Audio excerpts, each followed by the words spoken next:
No. 2 or 3 on.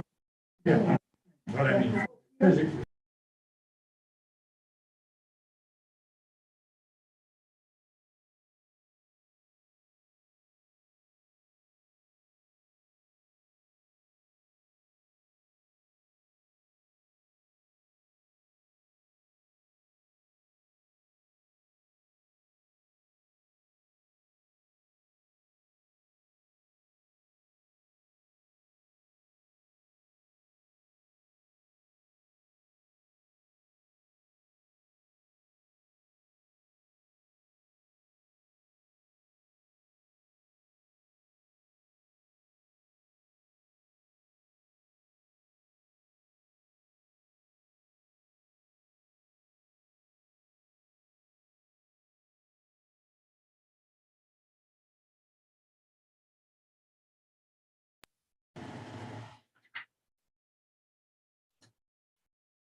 Ready?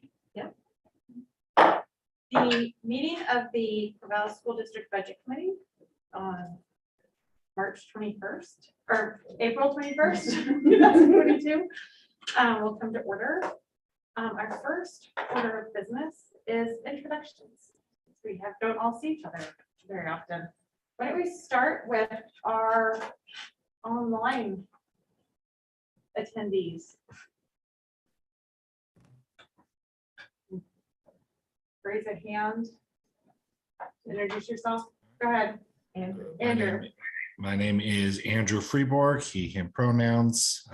Looking forward to another session, and I'll be making the next one in person, don't worry. But this one, I just didn't have enough time to get there for my new job. So looking forward to a good season. I'm Margaret Foss. My pronouns are she, her, and I've got a daughter in high school and been on the budget committee for several years.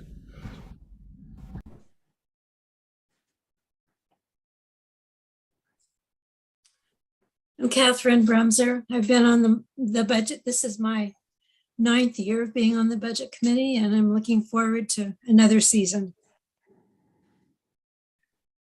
And I'm Shauna Tomini, and I use she, her pronouns. I'm a member of the school board and got to finish out with the budget committee last year as a community member, being present for the final meetings, but looking forward to continuing that work this year as a member of the school board. Hi, you want to start? We'll go around. Sure. Hi, I'm Lily Whitebear. I use she, her pronouns, and I'm on the school board. In New York, she, her. I'm a new member of the budget committee. I'm also a new member of the ESD Board of Education and a retired educator. Hi, Vince Adams, he, him pronouns, and I'm also on the school board. I'm Stravia Daripalli. I use she, her pronouns, and this is my 2nd year on the budget committee. Sarah Baker McDonald. I use she, her pronouns, and I'm the chair of the Corvallis School Board. Hi, everybody. Thanks for being here. Ryan, superintendent, he, him pronouns, and looking forward to working with you over the next several months. No. Weeks. Or several, 1 or 2 meetings. Hi, everyone. I'm Olivia Myers-Brooke. I use she, her pronouns. I'm the director of finance and operations for the district. Hi, I'm Jennifer Schroeder. I am your committee secretary. I use she and her pronouns. I'm Bill Doherty. This is I'm trying to remember, third or fourth year on the budget committee. And I think I started in my son's senior year. He's now a sophomore at Michigan State University on the dean's list. My name is Therese Jones. I use she, her pronouns, and I am on the school board. Melissa Harder, I use she, her pronouns, and I'm the assistant superintendent for the Corvallis School District. Lauren Wolf, she, her pronouns, and I'm the business services manager. Great, thank you all for being here, especially the community members who are on the budget committee and join us for this important process. So I guess I will turn the meeting over to Olivia for pretty much the remainder of our agenda. Sounds good.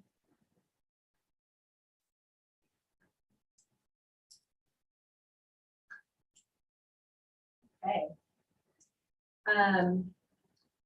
Before I kind of get into the slide deck, I just want to kind of let everyone know, since we have all the technology at our fingertips these days. So what everyone in the room is seeing on the screen is what's being streamed on the YouTube. And so we can't see everyone that's participating virtually at the moment, but as soon as I'm done getting through my slides, I'll turn the slide deck off, and then we can have some time for questions and dialogue at that time. So I'll try to get through these fairly quickly so that we're not spending too much time looking at the screen. So just gonna go through these really quick. So the first item that we need to talk about today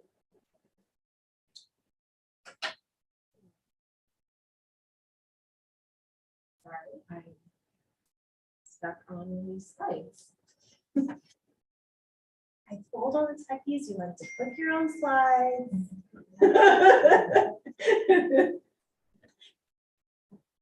Try again. Same thing happened to me at Facebook. There we go. Okay.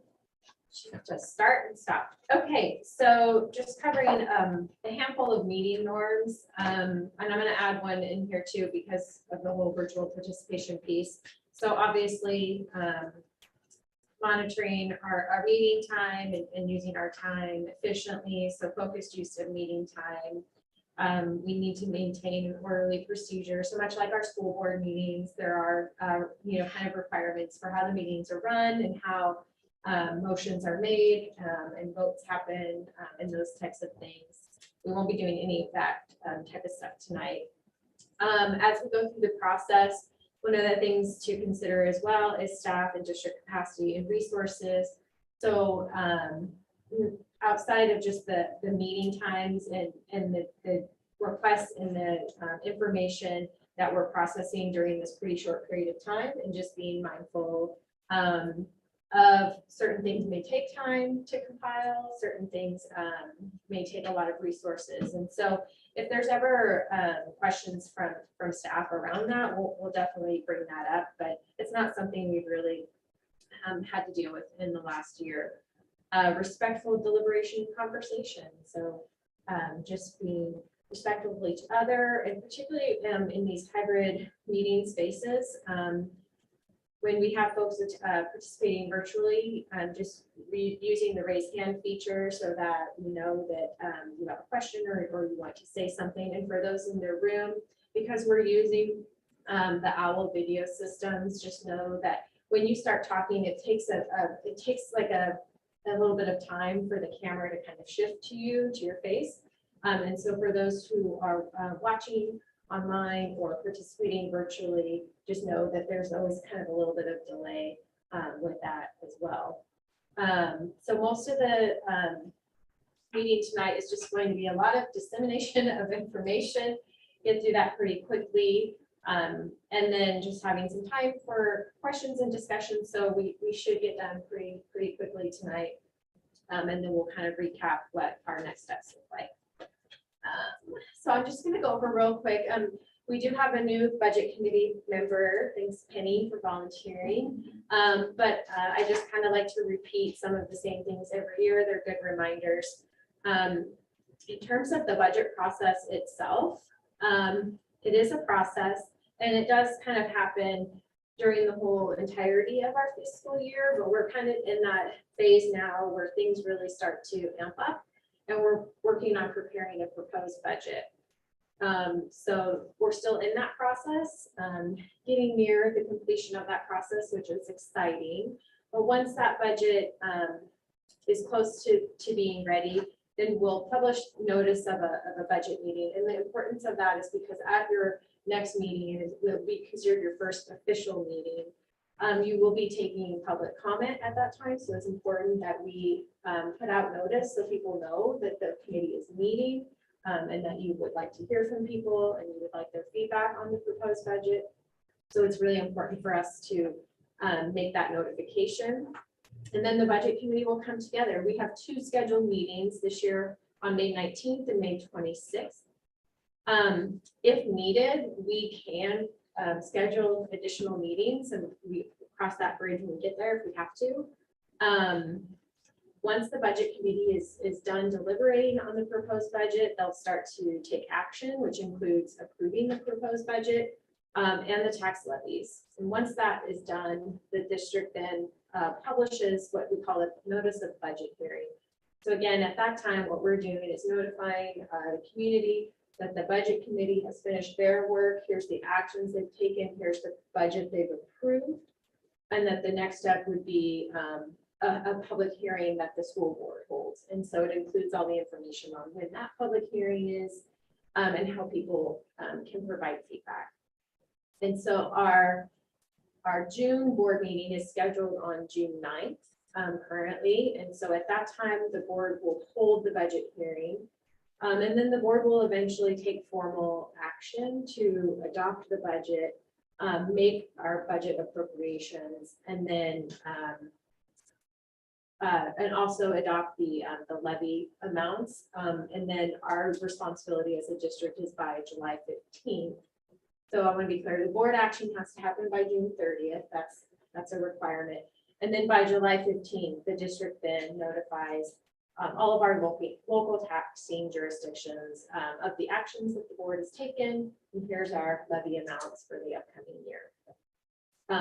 Once the budget is adopted and we certify those tax levies, the committee's work, is happened over a short period of time, but really because our budget is just a plan, it's kind of a living working document. And during the course of the year, a lot of things will change. And if needed, sometimes we come to the school board if we need to modify the adopted budget. And if we do that, we generally let the budget committee know that that's happening, just so that they can stay abreast of what are the changes being proposed and why. So that's the process. In terms of just the general roles and responsibility, budget committee, here's the budget message. And so at the first official budget meeting, the superintendent presents his budget message, which is just a big overview of the proposed budget and things that we're planning for the new year. The budget committee also is required to hear and consider public comment. So again, that will be happening at your next meeting. Discuss and revise the budget as needed. Approve the budget, we just talked about that. Approve the tax rate and the levy amount, we talked about that. Some of the things that the budget committee doesn't do, the budget committee doesn't take actions that set salary or benefit or contract terms for our staff. Setting staffing levels or organization structure decisions. So the budget committee doesn't get to determine like if a position is hired or a position is posted or how many teachers are going to be at a certain school or something like that. So we don't get into those specifics. The budget committee also doesn't make any programming decisions as a budget committee.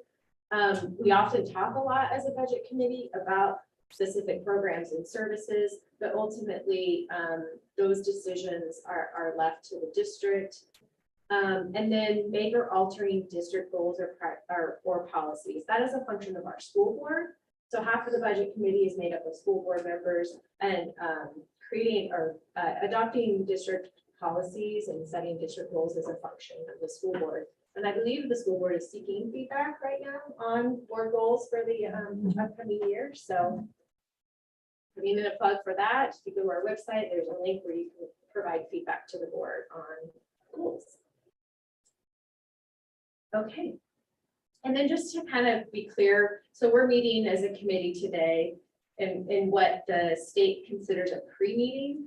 So this isn't the first official budget meeting for the 22-23 year, because this budget message needs to be delivered at that first official meeting. And you're also not taking any actions tonight. So the types of things that we can talk about tonight include just training on processes, calendars and expectations, preferences for rules, order, conduct, voting, orientation on the district as a whole, orientation on the budget document, the general discussion of our goals and spending priorities, general economic projections, and information and updates on current or prior year budgets.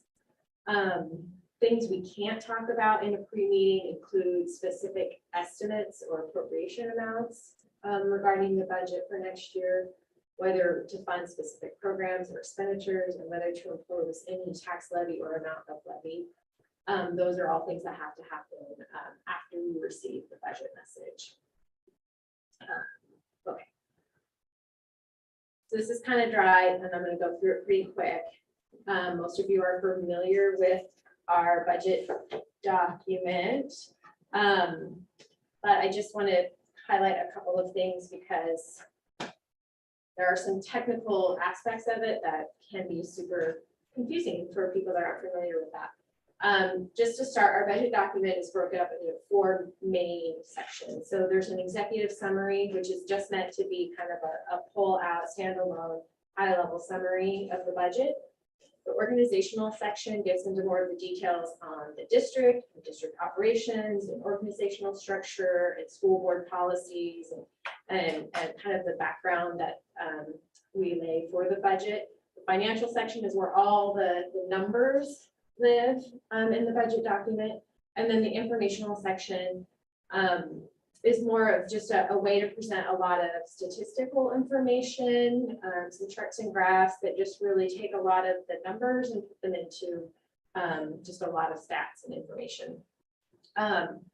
In terms of how we account for funds, so we have 3 things to cover in terms of like what is a fund, and we're also going to talk about what is a function and an object. So in the financial section of the budget document, we present the budget by fund and then function and object. So a fund is just kind of just like a set of accounts. So for your own, banking, if you have maybe like a checking account, but maybe you want to set up a couple of different savings accounts and they have specific reasons for maybe how money goes in there or how money comes out. It's the same kind of idea with a fund. So our general fund is our main operating budget. And so most of our resources and expenses come in and out of our general fund, but we often are required by law to account for other resources in different ways, like a grant. So if we receive a grant, that needs to be outside of our general fund because those funds can only be used for a specific purpose. And so in those situations, we have to account for them separately. We also have to account for our debt service funds separately. And right now we have some capital projects funds because we are doing construction with our bond proceeds. And so again, there's different laws and regulations around based on the resources and are they legally restricted and how they can be used. And so you'll see that we have a handful of different funds that we report. The function and object components are more state specific to K-12. So it's really only something you'll see in Oregon in K-12. And so the Oregon Department of Education publishes a document called the Program Budgeting and Accounting Manual. So this lays the groundwork for how we account for our expenses. So functions, I guess are kind of maybe more of like a programmatic way of looking at expenses. And so for our systems, we there's 7 different ones, but primarily where you'll see us using these are the first 4.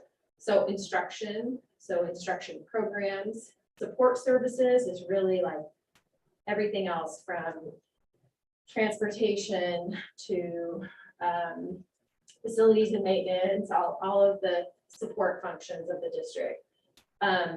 The 3,000 function for enterprise and community services is primarily where you see our food and nutrition program services.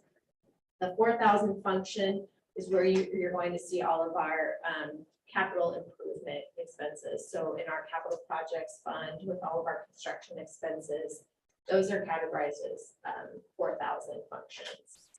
The remainder of those functions, you probably are only going to see in the general fund. If we're transferring funds between the general fund and a different fund, and then we use the contingency and unappropriated fund balance functions in alignment with our board policy on fund balance. And so that's really more of accounting for some set asides of resources to use as emergency in the current year or to hold for the following year.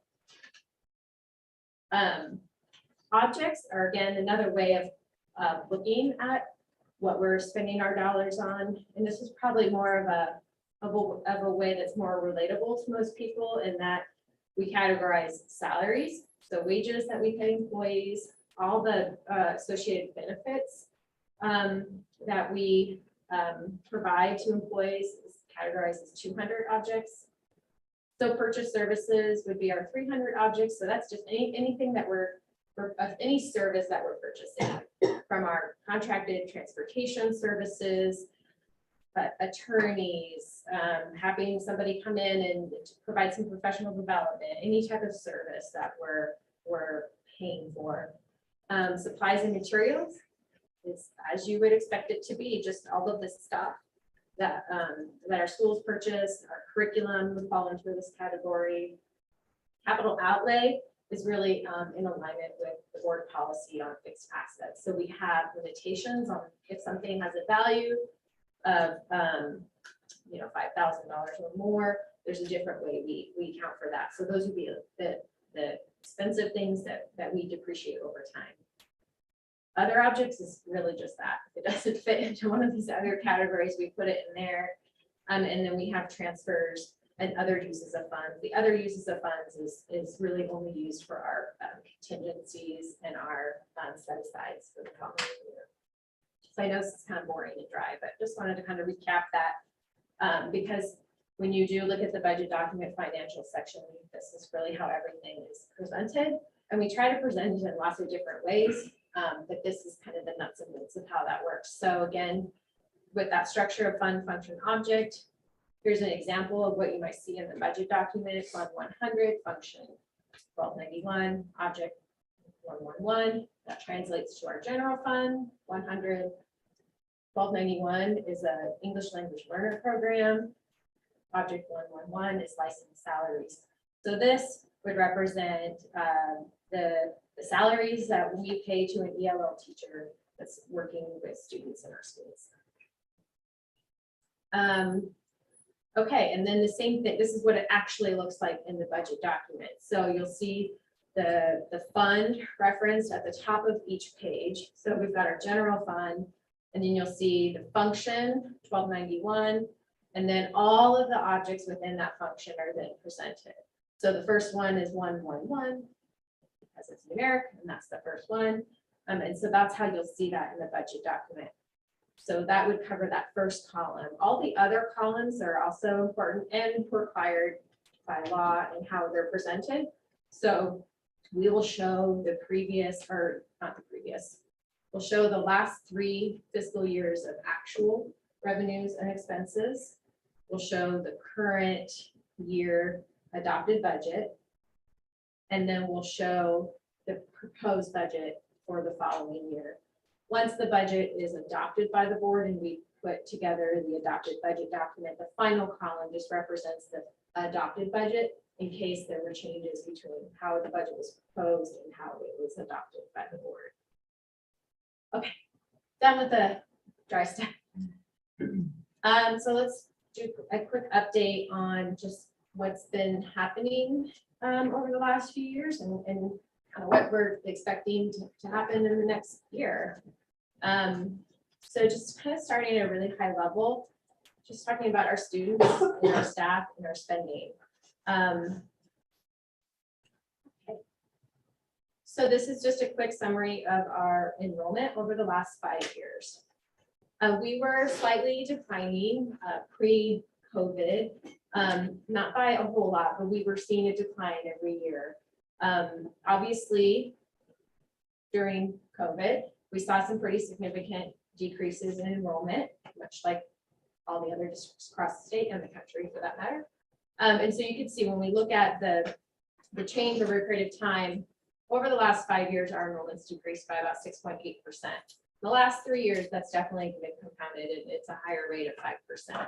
And you can see, and these are all actual numbers, head count as of October 1. So 21-22, that would be October 1 of 2021. And so these are all the students that were enrolled in our schools at that time. These numbers exclude Mighty Creek Charter School and Yes House, which are counted in our ADM as a district, but most of our resources and requirements in our budget don't necessarily include the services and functions related to that school. So I think this graph is really important just for everyone to get familiar with, because this is telling a couple of stories for us. When we look at our enrollment as of October 1 of 2021 by grade, we saw some trends that helped tell the story about why our enrollment was declining pre-COVID and why we expect it to continue to decline over the next few years. So you can see that all of those bars in red represent a class that has less than 500 students in it. And the green bars would be classes that have more than 500 students in them. So all of our students at our highest level grades 8 through 12, have these larger classes. We also have a large 5th grade class. And we have some pretty small kindergarten and 1st grade classes, less than 400, which is a first in my tenure here in the district.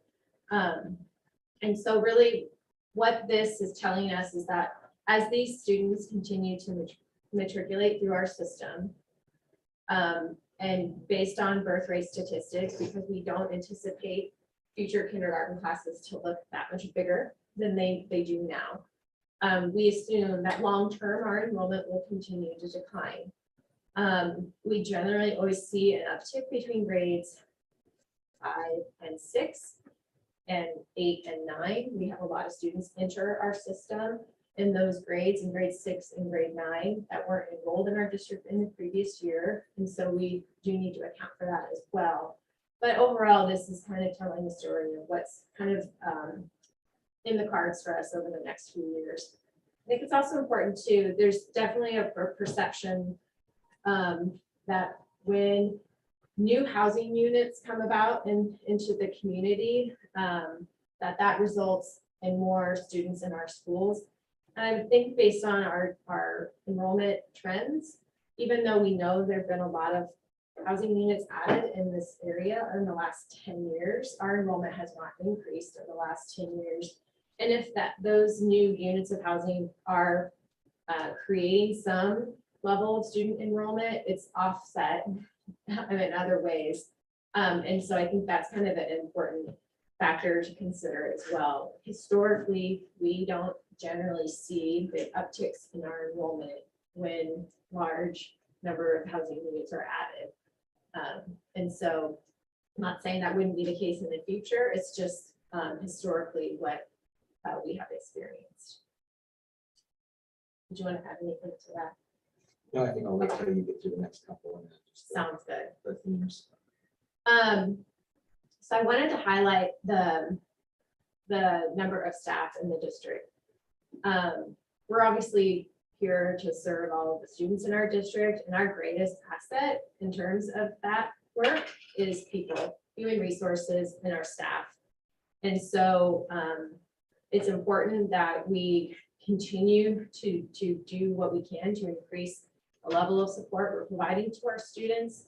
I want to be clear in this chart that the statistic for the current year is based on a budgeted amount, and all the other years are actual.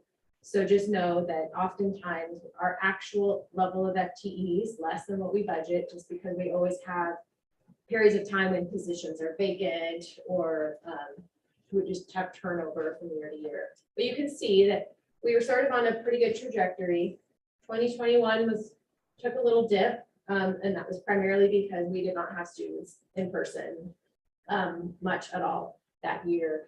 And there were a lot of positions that were open that we did not fill intentionally last year because students weren't in person. And so just due to just how we ran programs last year, and then obviously sort of needing to get back on track this year, then we see that uptick again.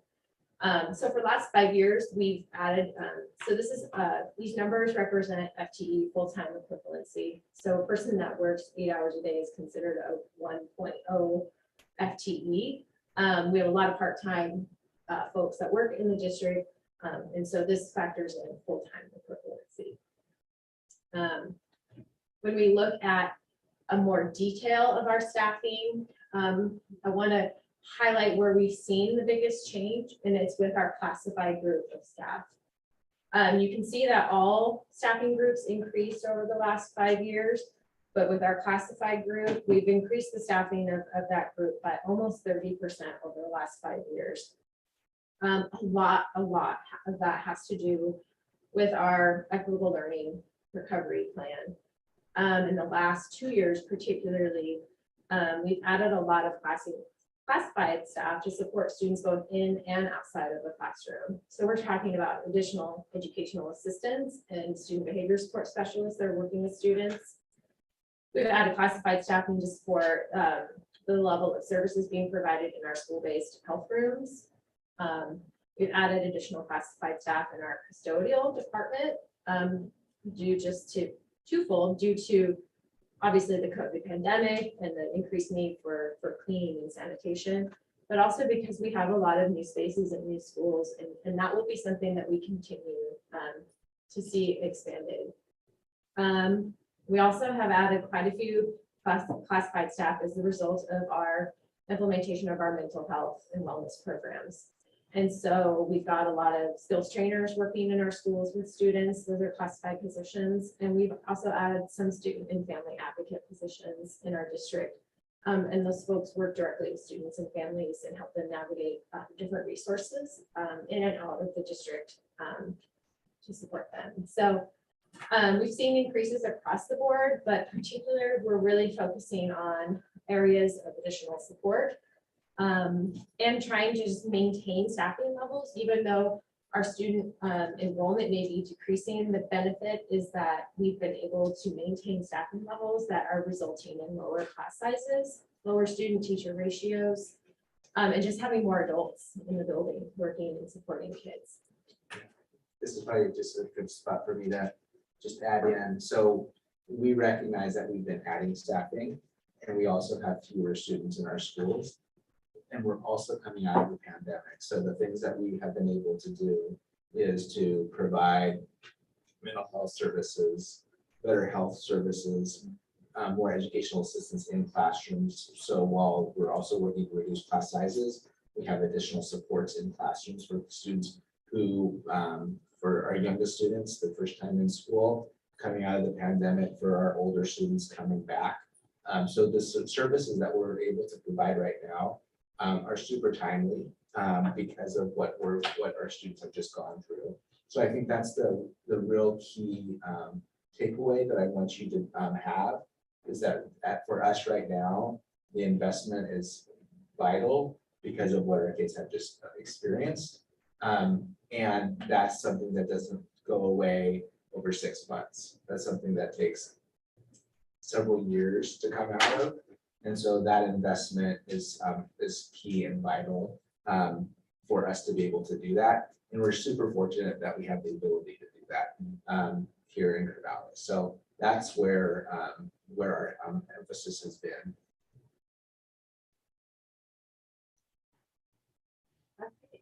Kind of offshooting of what Brian said about doing what we can to best support our students. I think we also have to acknowledge and recognize that we also need to do our best when it comes to compensating our staff as our biggest asset and as the biggest driver in terms of student outcomes. It's really important that, especially right now, it's been challenging for school districts across the country to recruit and retain staff. And a big factor in that for us is moving forward, making sure that we're compensating staff in a way that keeps them coming back every day. So this just summarizes over the last 5 years, our spending on staff salaries. We've added FTE along the way, right? So that's primarily what's driving a lot of the increase in the numbers.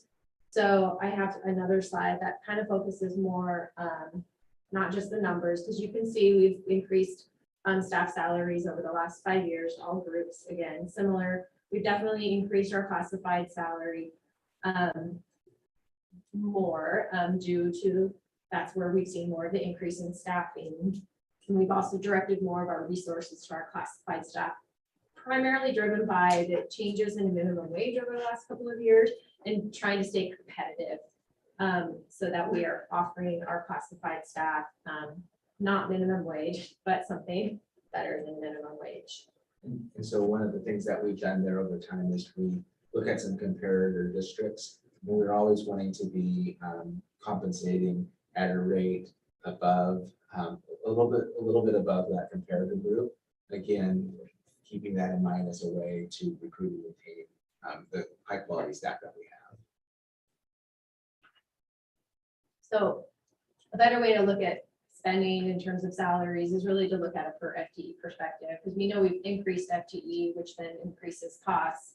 But when we look at the actual cost per FTE, it hasn't really increased by as much as that salary cost showed, but you can see that we're on a pretty good trajectory here. Again, 21-22 budget is based on our budgeted FTE and our budgeted salaries. And we were negotiating salary contracts well after the budget was adopted last year. So the reason that looks a little off is because when that turns from 21-22 budget to 21-22 actual next year, that will definitely look different, because actual FTE will probably be less than what we budgeted, but the actual dollar towards staffing is going to be higher because we completed the bargaining process after the budget was adopted. So, and currently we're in negotiations with our classified staff, and that will continue as we move through the adoption of this budget. But that is one of the variables that we don't have a firm number on. okay, so when we sort of put all of this together, you know, our enrollment, our staff, those are two big drivers when it comes to our general fund revenues and expenditures. This is kind of just a quick overlook at general fund revenues. So the lighter green bar, expenditures would be that darker green bar, just looking at them individually by year. So like using 17-18 as an example, in that fiscal year, our general fund revenues were higher than our general fund expenses. And so we translate that to, okay, so our reserves at the end of that year increased. Then we can use 19-20 as an example, where our general fund spending was higher, much higher than our general fund revenues. So you can kind of see how that does fluctuate.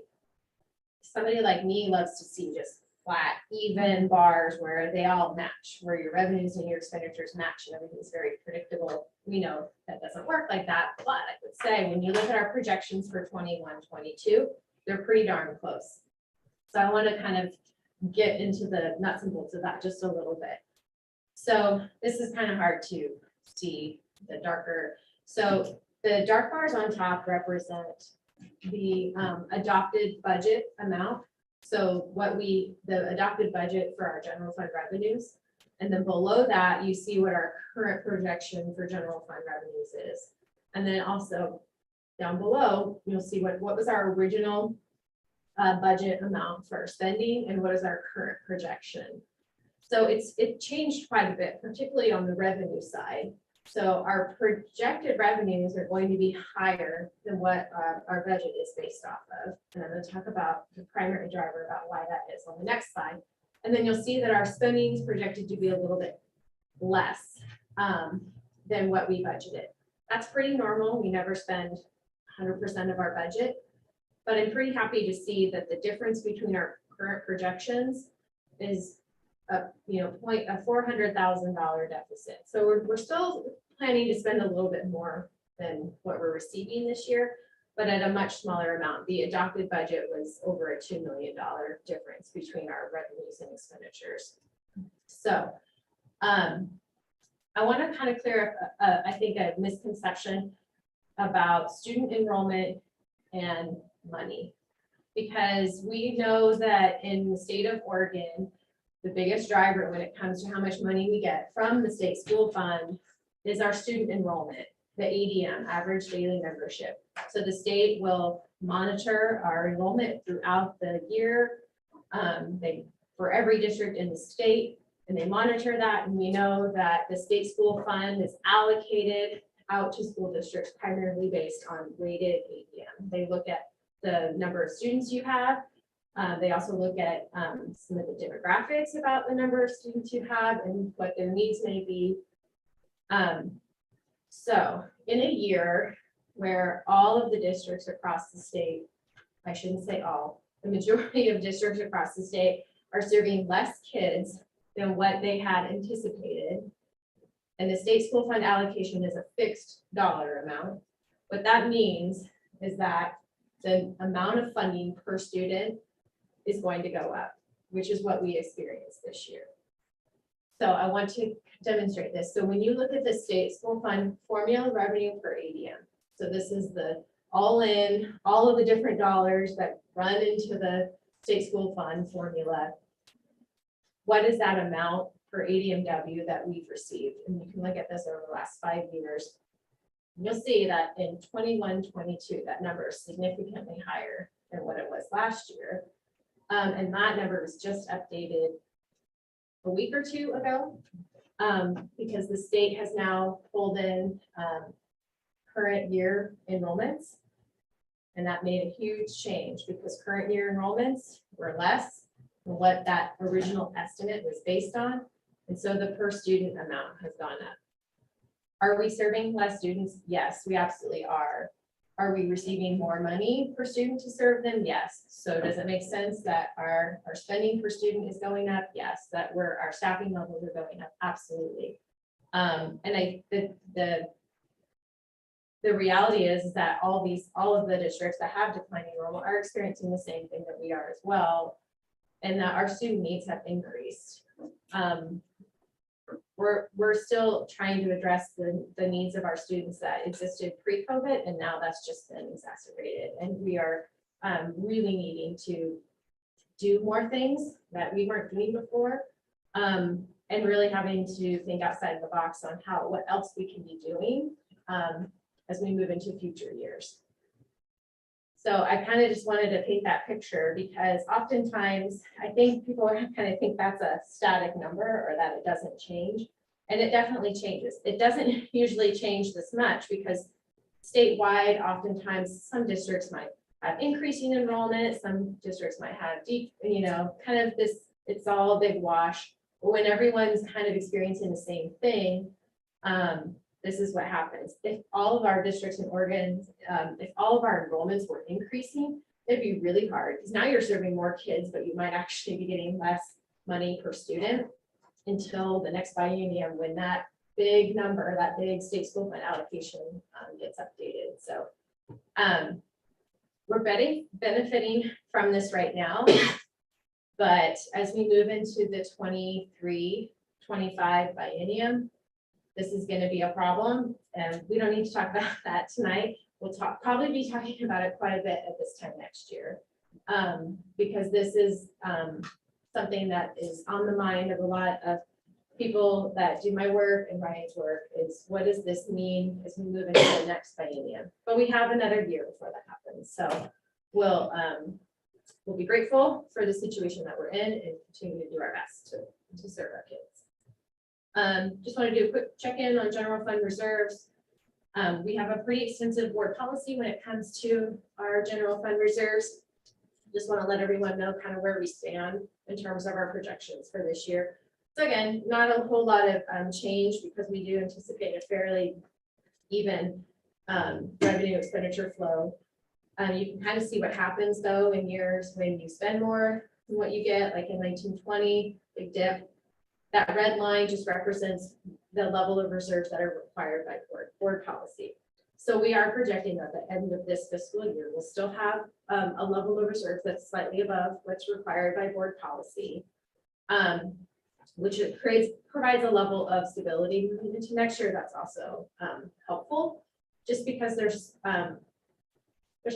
not as many unknowns as we move into next year's budget, but there's a lot of volatility with certain expenses, where having some extra reserve is probably a good thing, especially around certain types of spending that we just can't necessarily plan for all the time. Okay, so let's cover the outlook for next year real quick.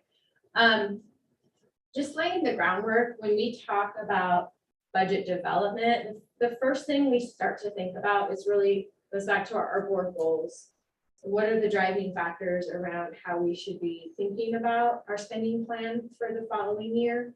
And what are the areas that we really want to focus on?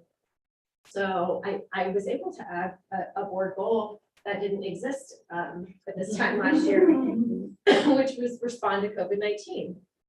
I don't know if that will still be a board goal at this time next year, but we'll see. And so these are all things that we keep in mind. And generally, when the proposed budget document is presented to the committee, you'll start to see a lot of common themes and how we narratively talk about our spending plan for the following year and how they correlate to a lot of the goals you see here today. Our school board also adopts a set of budget parameters that also help drive the budget process. We just talked about goals for student outcomes being the #1 parameter. Keeping in mind that we want to provide every student with equitable access and opportunities. We want to do our best to make decisions informed by data. We've been presented with some challenges in that area because of a lack of data in certain areas because of the pandemic. So that's something we'll be grappling with. Making decisions on how we allocate resources based on the total value created for students. So we want to get the best bang for our buck. We're going to invest money into something. And also after we've invested money into something, we also want to continue to look at that investment and determine if it's worth the reinvestment. Is it working? Is it not working? Should we tweak something about it? And then also just taking a long-term perspective. The budget is just for one fiscal year, but it's important to understand how components of that budget may impact future years. And just to be transparent, we try to put together a proposed budget and a budget document that includes all the information somebody would need to be able to read. Not that I expect a community member to read it from front to back, but with just tons of information and avenues on where they can also get more information as well.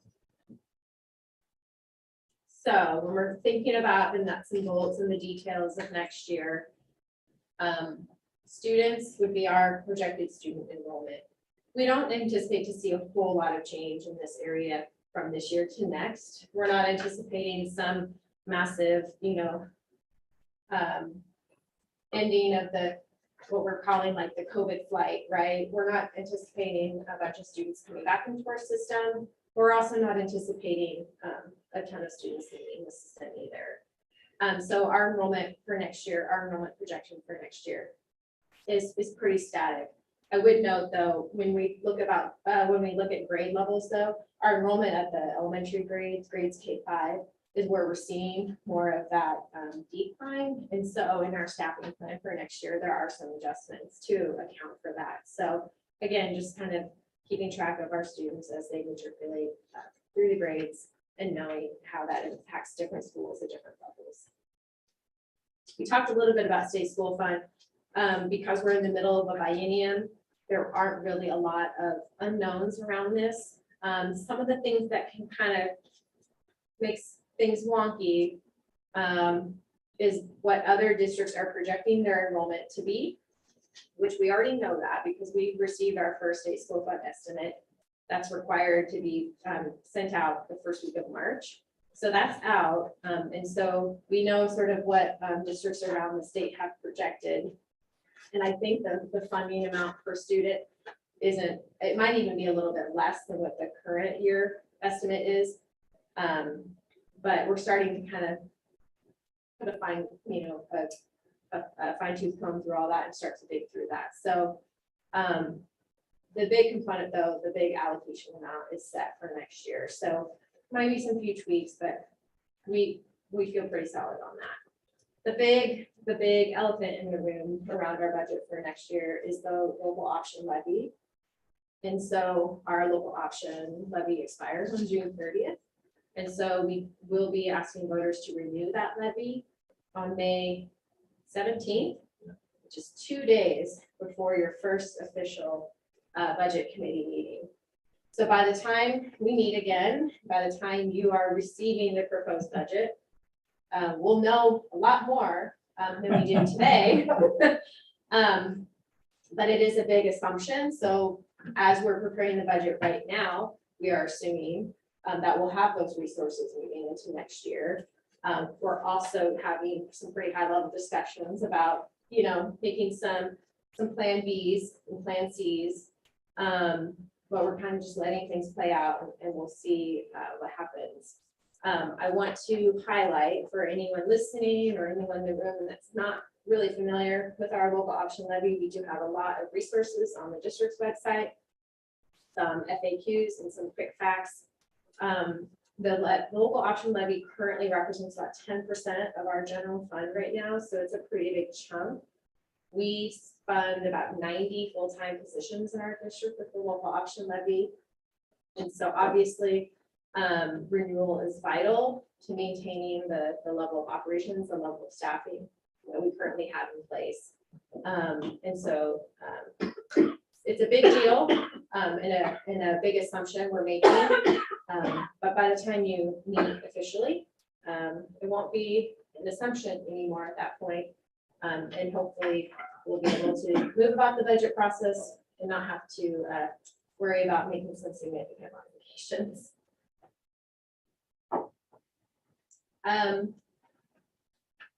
Last year we talked about, other resources because generally we focus a lot on our general fund, but there's a lot going on outside of the general fund at this time as well. A lot of things that are new. I just added the summer learning. It was on the slide from last year and then I took it off and then last week I added it back because we just got the confirmation of our allocation for funds to provide summer learning programs again this year. So the good news is we're a little more ahead of the curve and we're ready. All of our positions are now posted. And so we're starting that whole recruitment process for staffing our programs for this summer. So that part feels a little bit better in that we're kind of more prepared to take that on and ready to do that work. So that's a great resource for us to have. And I think one, as you think about it, in your roles and positions and opportunities to speak to people, this is the second year we will have had the summer learning grant. And I think that what I'm hoping is that it becomes part of how we do business in supporting students and their educational development in the state. And it would be nice to have that information early so we can continue to plan year over year. We're fortunate because our foundation has supported some summer programs in the past, and that's allowed us to get the ball rolling, but this has really been allowed us to expand. And again, I think it's something that makes sense for us to be able to continue to do. So when you have a chance to speak to people, it's going to make a big difference, but it's also something that we would hope would continue year over year. And then SIA is the student investment account. This is not necessarily a new grant for us. It's fairly new. But it has really allowed us to move the dial in a lot of areas, including our mental health and wellness program. So all of our mental health program manager, all of our mental health therapists, and all of our mental health and wellness skills trainers are funded by our SIA grant. That is by far the largest investment that we make using those grant funds in our district. We're also using those funds to up our nursing services game. We started that a couple of years ago and adding more school nurses to our system, preserving our library staffing in our schools, and prioritizing so that all schools had a person working in the library all day, every day. We're also using some of those funds to maintain special education staffing to support some of our inclusionary practices.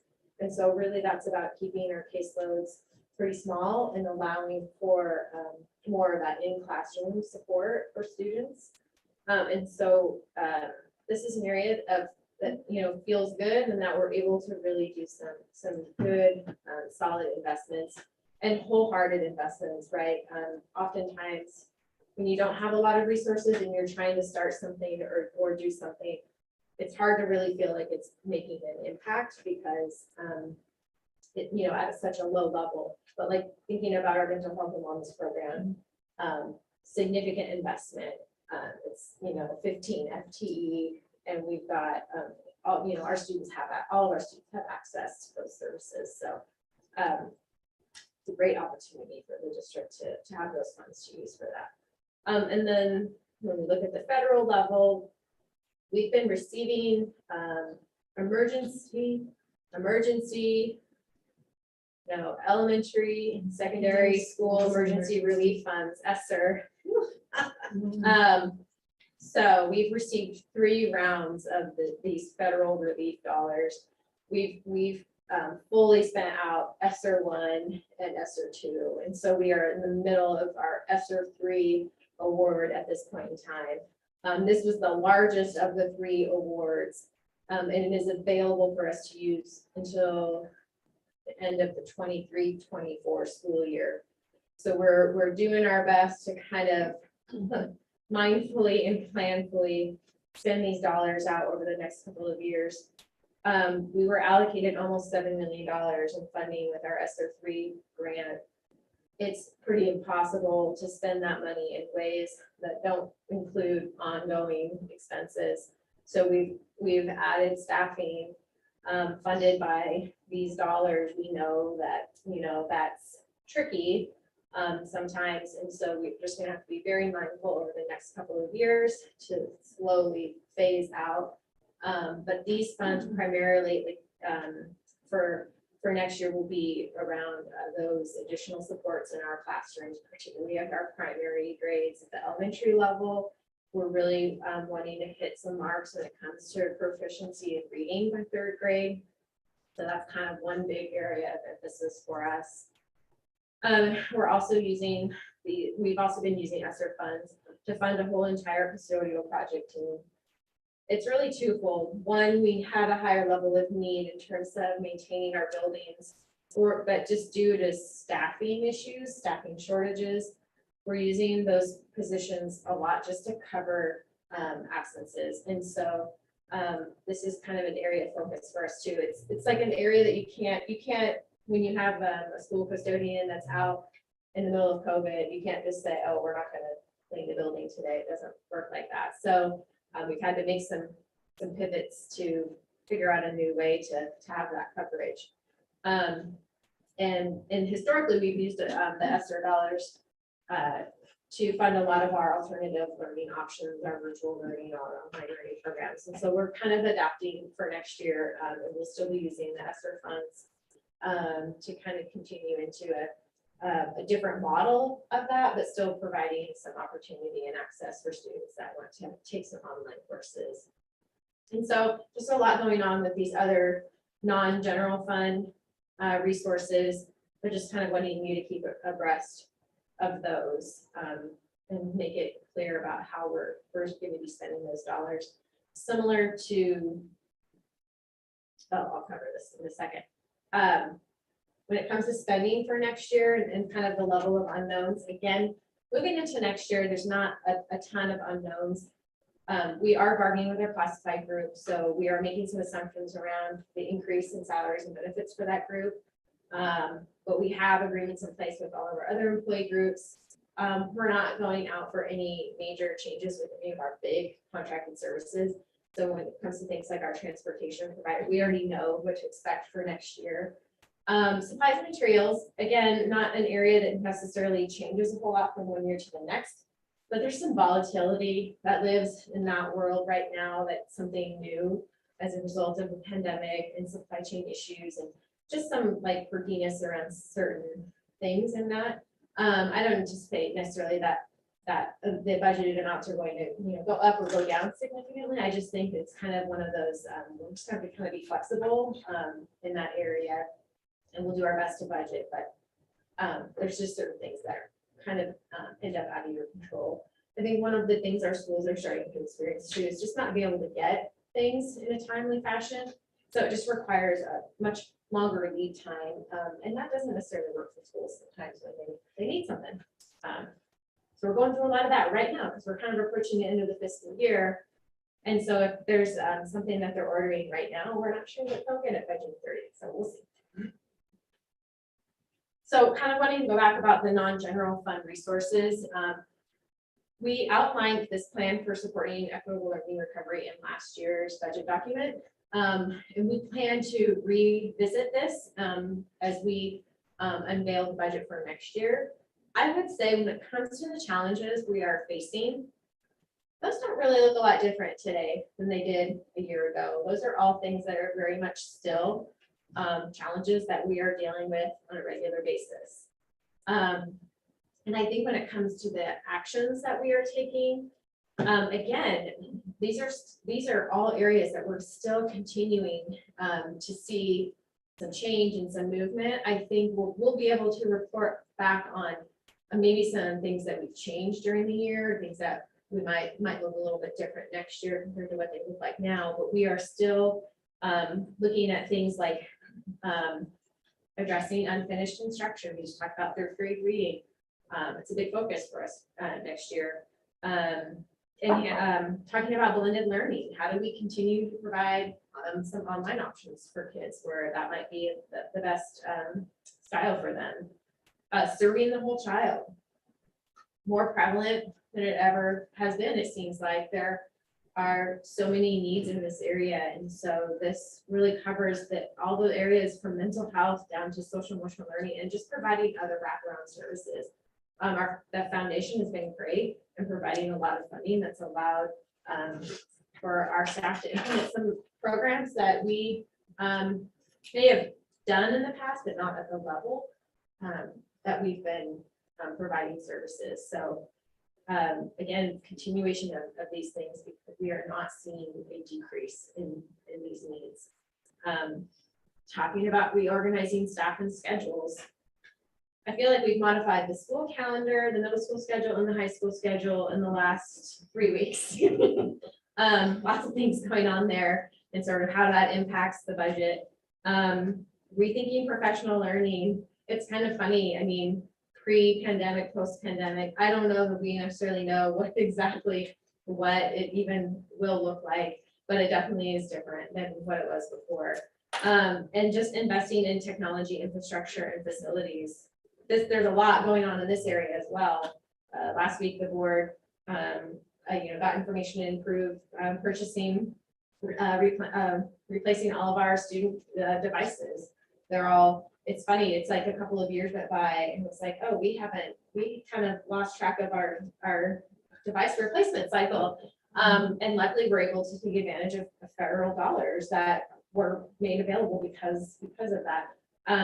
And so that, and along with all of our school construction projects that are going on and just wanting to take some actions to really maintain, like we're building some really awesome facilities.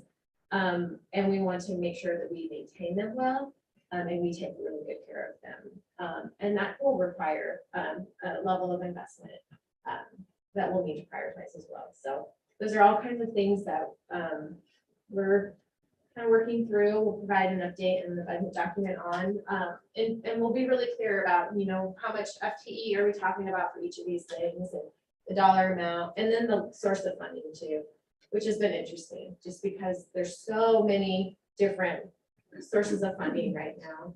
And it's really about looking at it as a whole, right? And leveraging this and that and this and that, so that you kind of put this plan together and can look at that bigger picture and get a better vision for how you are utilizing all these different buckets of money in ways that address all these challenges that we're facing. That is my last slide. And I will stop sharing so we can see faces again. And this one. This out. And so we have time for discussion or questions, or if there's requests for information. We have about a month before we meet, so we've got quite a bit of time.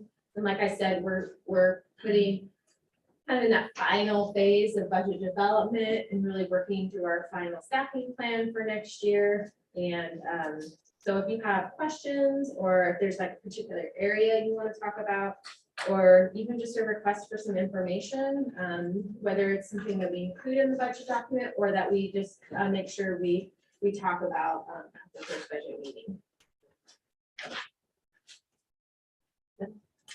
Levy, can you go through the process that the committee will be using so that members can bring forward questions and then having staff address those, and how will that come back to the committee and all committee members? Yeah, so I think I should probably touch on something we haven't talked about yet. So your first official budget committee meeting is on May 19th. We always like to try to get you a copy of the document prior to that first meeting. It's really hard to have good deliberation on a budget if you haven't had time to really dissect it. So that is still our goal. We're hoping to have it to you the week prior to the meeting, so you have some time to look through that. I think the best, in my opinion, I think the best avenue is for all of that dialogue and those questions to really come through the budget meetings themselves. A lot gets lost in translation versus like if you have a question, you email me and I respond to you. I think the committee as a whole benefits from hearing your question, hearing my answer, and then maybe even having some continued dialogue about what your question was or what my answer was, and maybe why that is as well. So my preference would be for most of that just to happen during the meetings themselves.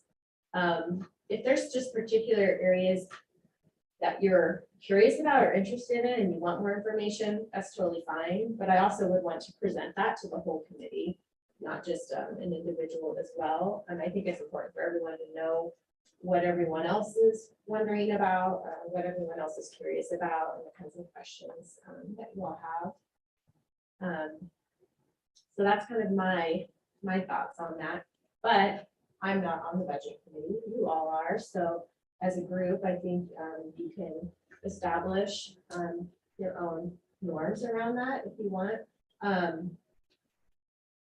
Yeah, in terms of capacity and resources, we're able to manage, requests for information and questions that come up. And if you have questions that come up during the meeting and we don't have answers, we'll make note of that and follow up. And we have that opportunity at that second meeting to come back around and address those things that we need more time.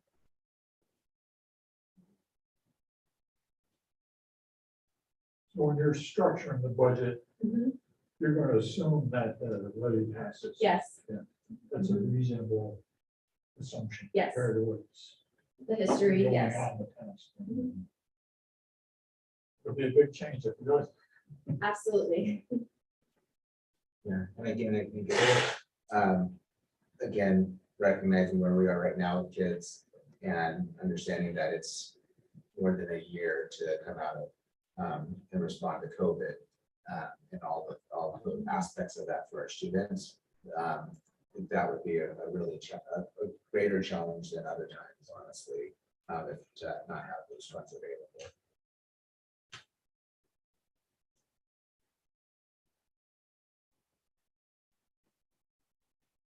Anyone else have questions? Olivia, so with the enrollment summary page, that the numbers were from October, is there any changes since, or are they pretty static? I know things are so turbulent everywhere and people moving, coming in and. Yeah, I think it's hard to say what a typical, I mean, pre-COVID, I would say that our numbers generally went up a little bit after October 1. I'm hesitant to even say like what that looks like now, because I think it's up and down, especially like by school, it's different. And I don't know off the top of my head, my assumption is that there's a lot of change within there. Does the overall total look a lot different? Probably not. Okay, so it's helpful. Jen does our ADM reporting to the state, so she might actually know this because she sends all that stuff up there. I do. Typically speaking, October is more than I do 4 submissions. So 4 quarterly reports, one October 1 December 31st traditionally. Then there's a May 1, and then there's one that I do in July, and hope I have good data from schools because they're all gone. So, it's pretty good. They do a great job. Typically speaking, October is the highest. We do see a little bit of a dip, and this is like just historically, and it's not a huge dip, but we see a little bit of a dip right there in that December 1, and then it kind of goes a little bit up in May, not as much as October. And then at the end, it's pretty much what it was on that May 1st. There are different things that the state uses, each one of those little benchmark numbers for. So if you're asking Lori Corliss about all of her numbers, she gets May 1st is her date. My date is October 1 for the most part. So it's with us historically, it shuffles just a little bit. I've always suspected it was because we're neighbors to OSU. And so on those semester times when professors may be moving in or out or taking leave of absence or something like that, that's traditionally when we have seen a lot of that fluctuation. Does that help? Yeah, It's really, really slight. We're not talking a bunch of kids. We're talking 50, 100. There's two measurements that are happening. The head count is different than ADM, and so the October 1 number is a head count. But there's also the quarterly ADM, which is really more of like a calculation that can be fractional for certain students based on when they enrolled. Like, did they stay the whole year? Did they withdraw during the year? So I like head count because to me, it's like a real human body is a good measurement. But when you look at ADMR compared to the head count, they're different because our students aren't enrolled all on the first day and staying. Yeah. I think that's helpful to know like why that number is chosen and how the historic trend has informed using that one. Yeah. So thank you for. What I can put together is a comparison of the October 1 head count and then for that year, what the final ADMR was, so that you can see kind of historically how they compare to each other and how they change from one year to the next.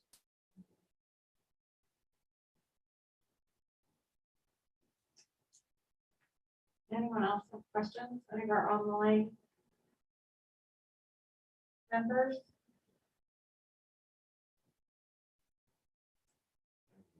No one else has a question. Can you discuss public input on this budget cycle? That has been a theme that has come up in the budget committee historically year over year. And so I know that the district has done some effort, despite the pandemic, to get community input in the budget process. And maybe for the whole committee and for the public to I think this year's been a little tricky. I know the board goals are kind of currently under development, so that we kind of are going off of what the current board goals are, so that the timing of that is a little tricky. But I think moving forward, this time next year, you know, I think it's just the initiation of that review being better. We like to have that work happen in fall, not in the spring. Sorry. It's okay.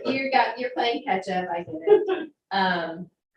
So in the fall, we generally like to look at the work that the board's done, and you generally have a pretty robust work session in August, and you start diving into student data, and we start highlighting for you those kind of areas of concern and where we may want to focus our priorities, and that drives a lot of our resource allocation process for the following year and our staffing process. We start talking to our administrators and our school leaders in December of each year, and start getting feedback on what the needs are in their buildings, what their student needs are, what's working well, what's not working well. I had some principals this year that gave great feedback on, you know, I'd rather invest money here than over here, because I think this is a you know, better bang for the buck. And so it's great to have the leadership team have that mindset of being more open to change. I think the pandemic helped with that a little bit, and thinking about how we can continue to modify and alter and adapt, and the notion of doing the same thing over and over again from one year to the next. You know, with the pandemic, it was great. It was like that mindset went out the window, right? So that's created some good shift for thinking. I think with public comment, what's important is that we obviously are involved in board meetings. We get to hear what is on people's minds when they come to you, and the topics that you're talking about, or the topics maybe that you're not talking about that they come to you to talk about. So obviously keeping tabs on what's happening there. We have a new research assessment and growth coordinator in the district now. And I'm having a conversation with her on Monday to talk about kind of rebooting our strategic financial plan. And so the work you're doing around your board goals, I think, will really drive the rebooting of that as well. So in terms of public comment, it's been a hard year. I mean, the board meetings just went back to in person last week, I believe. But we're still monitoring and reviewing the feedback we're getting. Obviously getting a lot of feedback from our staff. And through the technical budget committee process, you know, the budget committee is required to have time for public comment on something you may want to consider this year. I mean, we do have those 2 meetings scheduled. We have to be really clear when we make notice of the budget meetings, but if you want to take public comment in the second meeting, we can plan to do that as well. That may be something we want to think about. Those are just kind of like off the top of my ideas. Yeah, and I think we are sort of nearing the end of where you first developed your board goals, and keeping in mind they were provisional for quite a while. And the thing that got the board to actually galvanize them through the vote was aligning with the Corvallis vision, the 2040 vision, and what the community was saying. So the folks that were involved in that process helped to inform and support the board goals. And now we're in the middle of revision. And so right now we have a survey out to the community. That's information that's going to come to you at your next board meeting. So that's information that you will have soon. And that will help us again as one more data point of public input as we're working through some decisions about budget. What I then see is that in our summer retreat, we'll continue to work on those. We'll bring smaller groups of community members together to give more qualitative information and input, and then we will work towards updating those goals. So those things it's underway. And as you know, because of the scope of work. We don't have many things that start and end on the same timeline. And so as it's iterative, we're taking what we know now into this budget, but we'll have more public comment, public input as we move to the budget the following year. So that's kind of where we are in sort of that 5-year community input or goal budget trend. I would also add that the budget is just a plan. The board makes appropriations. So we are legally not allowed to spend more than what those appropriations are. But applying changes during the middle of the year are fair game and happen all the time. And so the concept that the budget is presented and adopted, and then we close that document and put it on the shelf and everything's done. That's not the case at all. And so if there were a scenario where like there was a level of urgency around a particular issue, that doesn't mean we wouldn't be able to change course on how we're spending our money. I just want to be clear about that. PLAN, 4-letter word, my favorite 4-letter word. It's just a plan.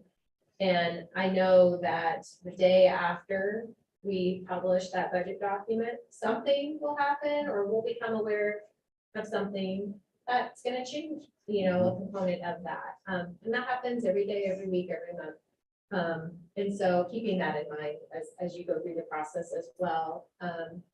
Taking public comment on the proposed budget is just one factor in that, but it's really more probably of a board function after the budget's adopted. But, you know, it's really how we're addressing what's coming up and how we can respond to that, and also come back to the board if you wanted updates on certain things. But we constantly are adapting to changes all the time during the middle of the year. We just had the survey too about the levy spending, which looked at, and was specifically that spending, a pretty robust response from staff and families and community members expressing what they valued and wanted to spend money on. So we've gotten that feedback very recently. And it was, you know, class sizes, retaining and recruiting, you know, good staff, supporting career and technical education opportunities in our high schools, supporting music and PE and art in our elementary schools. So we just got some really good, it was you know, around a specific source of funding, but some really good input from the community about, you know, what they would like our district to be spending money on too. So I think we need to include the thoughts about that we've heard from the community in our thinking. Yeah, the one piece that from that survey that I hadn't anticipated moving up so high in the priority list was around that school counseling support. That was one that had been a priority all along, but it moved up right to below class size, or reduction of class size. So again, I think as a whole, our community also recognizes what's going on for our kids and the supports that are meaningful.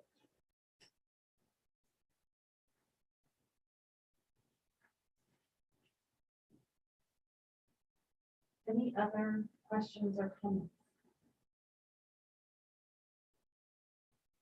Yeah.